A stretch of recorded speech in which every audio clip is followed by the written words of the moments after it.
want to welcome our viewers today to the first in an interview series called Remote Reflections, Dermatologists in Action. And I have the pleasure of welcoming Dr. Stacey Northgrave today. So Stacey, can you share with us a little bit about where you practice and how long you've been in your community?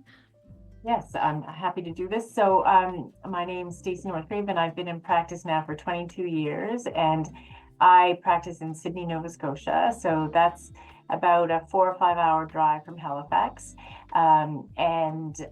It's the only place I've practiced, so I don't have much to compare it to. I came here straight from residency. And for a long time, there were two of us, and then for a while, there was just me, and now there's two of us again. Oh, awesome. A lot of people won't know necessarily that Stacey and I are actually very old friends. We met in our early 20s back in the late 80s working in laboratories in Ottawa, and it was kind of cool that we both ended up in medicine and then dermatology. So that's a little fun fact. So share with us, Stacey, how it came to be that you practice in Sydney in your community and rather than a more urban center. Well, I'd love to say that it was very altruistic, but it was pragmatic. So I had applied to dermatology after medical school, and I didn't get in, and so I was going to be a pediatrician, and that was fine.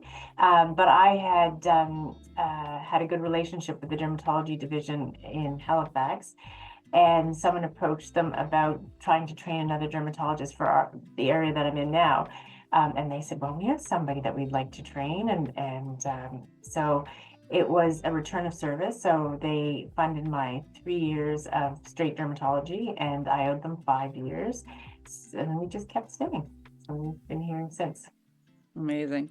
Yeah. So what would you say is unique about working in your community compared to a more urban setting? I think that the biggest thing, and it's probably a challenge for anyone once you finish residency, that you're so used to having people around to talk about cases and to bounce things off, and suddenly you're just by yourself. And there's a learning curve that we all go through in terms of just setting up practices and that we're not trained a whole lot on. But then just trying to get used to practicing by yourself is probably the biggest challenge. Where we are, it's a very interesting area. It's very economically depressed. So often there's a lot of challenges in terms of getting patients treatment because a lot of patients don't have access to drug plans, or they're on the provincial formulary when they can get on it. We have a large First Nations population here, which makes it a very interesting area to work. But sometimes there can be challenges for patients receiving care for that reason. But it's a very appreciative group of patients. I find that they're very happy to have care. That is a springboard to my next question, which is what do you find rewarding about working in your community? I have to say that is probably the biggest thing. One of the nephrologists here said it's easy to look after people who have problems, which sounds funny, but often maybe people here have more advanced issues. We have a huge number of patients with skin cancer because there's a lot of fishermen here. People tend to have a lot of Celtic kind of background, and we have patients that are very tough, I think, overall. So they often don't seek care until things are a little more advanced. People usually do exactly what you ask them, and they come back.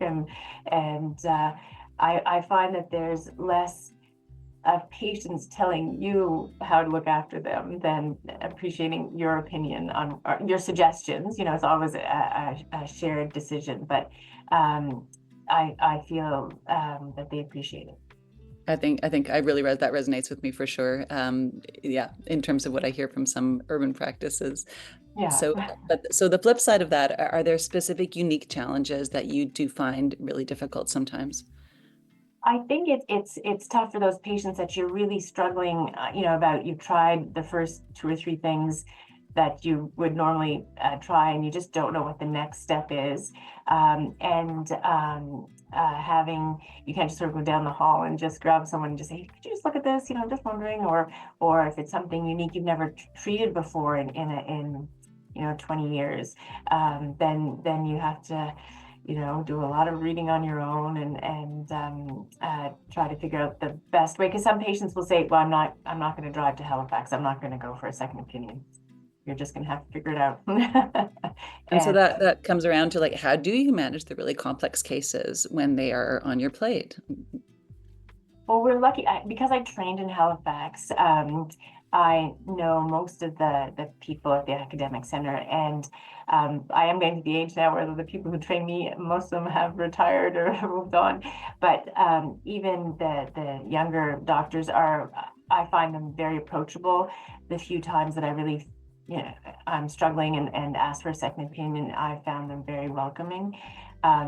I reached out to people in the CDA who I know have an expertise in things, and cold called them or cold emailed them for help. And I found people very, very helpful overall, with if you're struggling with something.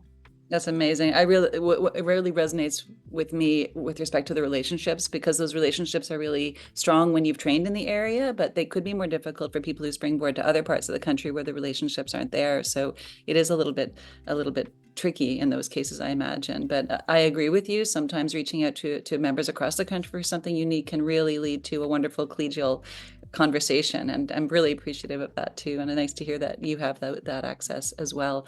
But speaking more globally, not just among our colleagues, but what supports do you feel are lacking and could be better developed? Well, it's interesting. Like Nova Scotia is such a small province. I don't know if we're 17 dermatologists. I don't know exactly the number, but it's quite a small area. And so I think we lack subspecialties in dermatology, like even in Halifax, that we don't have. We have a Mohs surgeon now, which is fantastic in terms of patients getting very excellent care that way. But we don't have things like the MF clinic or the pigmented lesions clinic or the complex autoimmune clinic. So, and with only a million people population for the province, maybe we'll never have those things. But we don't have that kind of access. It means that all the dermatologists in the province are generalists, and have a lot of experience, but not anyone who has a very niche type of practice. And so that can be challenging, I think.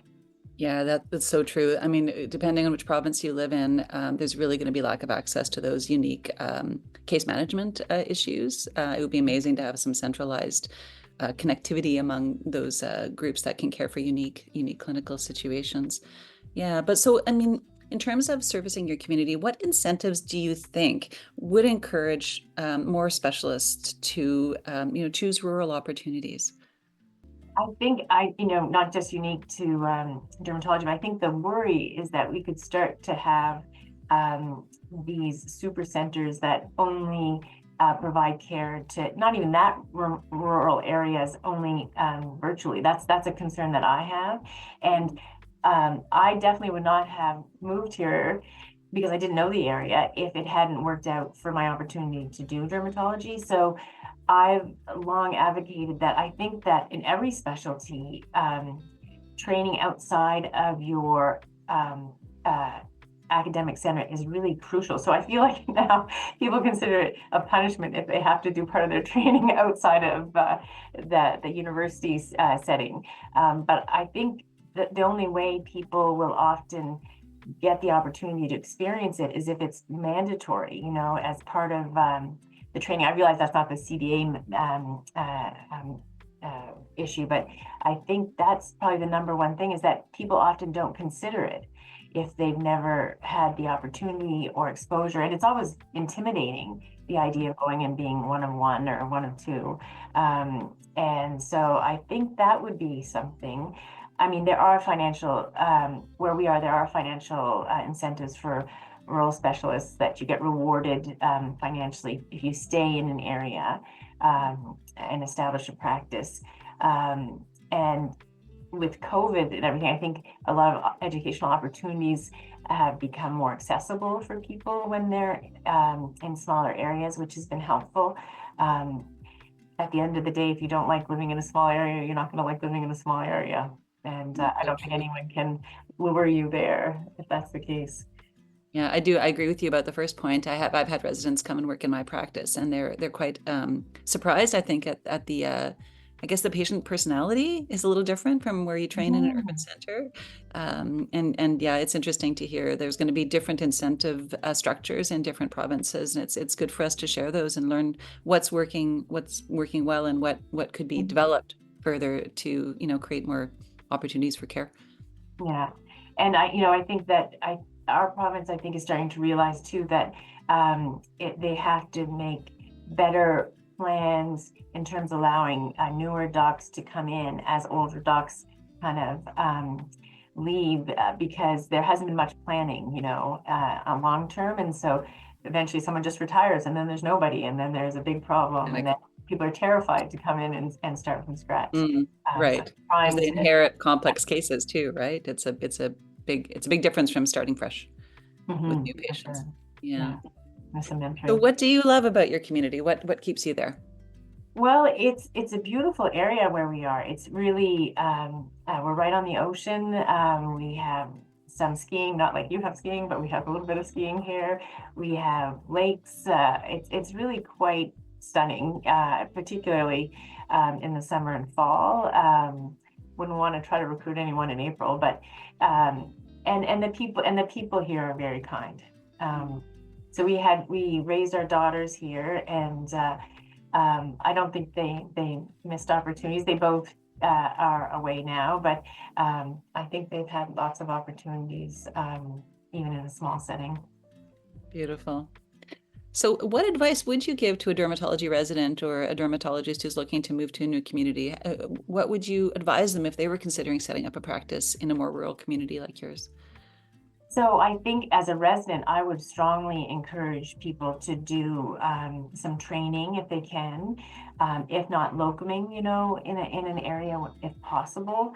I think opportunities to train are really help you see what the environment is like because you don't have any sense of it as a resident. I mean, for us, it was all hospital based. So we had, a lot of exposure to complex patients, but not so much, office based patients. Um, I think if you're moving from a different setting, we just had a foreign trained graduate start practice here, and it was quite an eye opener for her to see the Canadian medical system. And I think that's more the issue, or provincially, it can be very different. Mm, Uh, and so any opportunity you have to see it in action, I think is helpful. so true. Yeah. Is there anything that the CDA could do to support practices like ours in more rural settings? Well, I think the power half hour talks that the CDA did, I thought they were great. It could be more than half an hour, but often I thought the topics were very helpful, like the complex medical dermatology things. Often a lot of talks that we are offered are based on new treatments, which are great, but they tend to be industry driven. Whereas I felt those were more needs driven, and I found them very helpful. Um, like you say, we have these experts, in different areas that it's amazing to hear their opinions. I know the CDA also supported the Dermalog podcast that Carrie Purdy did. I found them very nice to listen to, very helpful. Uh, Agreed. Even as a non-resident, it made my palms sweat sometimes listening to those cases and it's so true. exactly. So I think those are huge opportunities. Hopefully as dermatology progresses, there'll be more um, evidence-based guidelines, and hopefully those will be available to everyone, uh, as Do you that. see the CDA as a hub for retaining some of that information? Would that be a helpful resource? I think so, just because when you practice by yourself, if God forbid medical legal things come up, you're judged against your peers about how they would handle a similar situation. I haven't had to experience this, but if you had some, you don't have that here. You don't know what your peers are doing. You assume you're doing the right thing for all the reading you do. But if there are um, things that become more established, it'd be nice to have it as, like you say, a hub that people could refer to help them, I think that would be great. Um, the I also wondered if the CDA would have any role. I know Gordon Searles was part of this about trying to have a better understanding of the number of dermatologists per patient population in Canada. I feel like it's changed so much. Like they used to say, what was it, one dermatologist for 63,000 people or something like that. And with the medications that we use now and how complex the patients are, I feel like we're doing more for oncology now with a lot of the side effects, but also the treatments that are being offered for people with unresected squamous cell and things like that. The ratios have changed significantly. And if there was more support for that, it may help recruit dermatologists, like getting billing licenses for dermatologists in smaller areas. So just gathering the information about how practices are evolving and how the needs of the population on dermatology will shift because of the complexity, and how that our targets will change as a result is what you're suggesting. Well, exactly. It's not Yeah. just that here's a tube of a cream, we'll see you in 3 months, you know? And so Yeah. I think that may help just glow like across the country in terms of areas where they're having trouble recruiting, in terms of the government, in terms of trying to advocate for more billing licenses and things like That's a that. great point. Yeah, that's a really interesting perspective. I appreciate that. Well, thank you, Stacey. I really appreciate learning about your experiences and getting a snapshot of your world.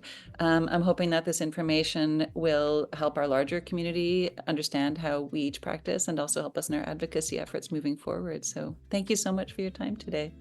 You're very welcome.